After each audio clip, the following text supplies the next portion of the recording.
أعوذ بالله من الشيطان الرجيم بسم الله الرحمن الرحيم وأما بنعمة ربك فحدث صدق الله العظيم وبلغنا على رسوله النبي الكريم الأمين الرؤوف الرحيم الحمد للہ میلاد النبی صلی اللہ علیہ وسلم اور عرس اعلیٰ حضرت کرما والے رحمۃ اللہ علیہ کا عظیم الشان یہ اجتماع اور اس اجتماع میں جتنے لوگ تشریف فرما ہیں وہ سارے کے سارے عشاقان رسول بھی ہیں اور عشاقان اولیاء کرام بھی ہیں آپ لوگ عشاقان رسول ہیں؟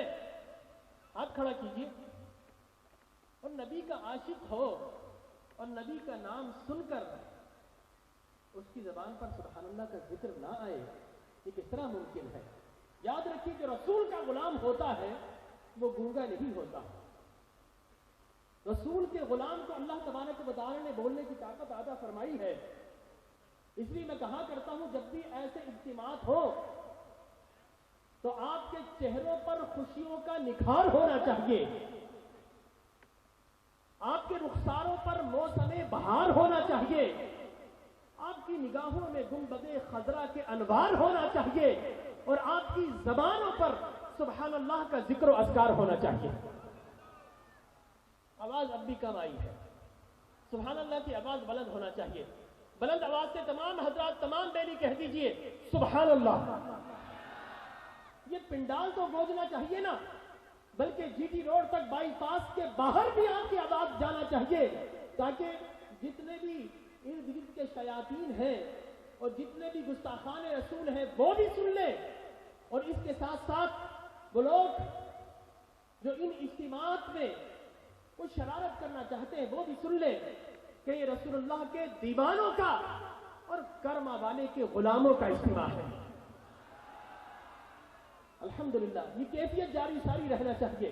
دیکھیے ہمیں تو ہر وقت اللہ کا شکر ادا کرنا چاہیے اور اللہ کے شکر کا بہترین انداز کیا ہے کہ اپنی زبانوں پر سبحان اللہ کا کلمہ سجانا چاہیے.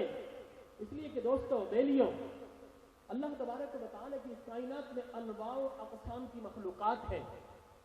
اللہ نے کسی کو سانپ بنایا, کسی کو بچھو بنایا, کسی کو اللہ نے حشرات الارض میں پیدا کیا, کسی کو انسیکٹس بنایا, کسی کو میملینس بنایا, کسی کو ریپٹائلز میں بنایا, کسی کو اینیملز میں بنایا, کسی کو ہیومنز میں بنایا. اللہ تبارک و تعالی کی بے شمار مخلوقات ہیں. اللہ نے کسی کو سانپ بنا دیا تو کبھی آپ نے سانپ کا اعتراض سنا کہ اس نے کہا ہو کہ اے رب کریم مجھے سانپ کیوں بنایا؟ کبھی آپ نے بچھو کا اعتراض سنا کہ اس نے کہا ہو کہ اے رب کریم تو نے مجھے بچھو کیوں بنایا؟ کبھی کسی نے اعتراض نہیں کیا. لیکن اللہ تبارک و تعالی نے ہم پر کتنا بڑا کرم کیا. ہمیں تو اللہ کا شکر ادا کرنا چاہیے کہ اے رب کریم تیرا کتنا بڑا کرم ہے کہ تو نے ہمیں سانپ اور بچھوؤں میں پیدا نہیں کیا. اے رب تیرا کتنا بڑا کرم ہے کہ تو نے ہمیں جانوروں بہائم میں پیدا نہیں کیا. اے رب تیرا کتنا بڑا کرم ہے کہ تو نے ہمیں جانوروں میں پیدا نہیں کیا. اے رب تیرا کتنا بڑا کرم ہے کہ تو نے ہمیں انسانوں میں پیدا کیا. اور اے رب تیرا اس سے بھی بڑھ کر کرم یہ ہے کہ تو نے ہمیں مسلمانوں میں پیدا کیا. اور سب سے بڑھ کر کرم تیرا یہ ہے کہ تو نے ہمیں غلامان مصطفیٰ میں پیدا کیا. اور اس سے بھی بڑھ کر اور اسی کے وسیلے سے اے رب تو نے ہم پر یہ کرم کیا ہے کہ جہاں تو نے ہمیں غلامان مصطفیٰ میں پیدا کیا ہے وہیں اے رب کریم تو نے ہمیں غلامان اولیاء میں پیدا کیا ہے. تو الحمدللہ غلامی مصطفیٰ کی سند بھی ہمارے پاس موجود ہے. تو اس سند کا اظہار کرتے رہیں گے اللہ کی رحمتیں اور برکتیں ہم پر نازل ہوتی رہیں گی. تو آپ سے درخواست کروں گا کہ زمان خاموش نہیں رہنا چاہیے.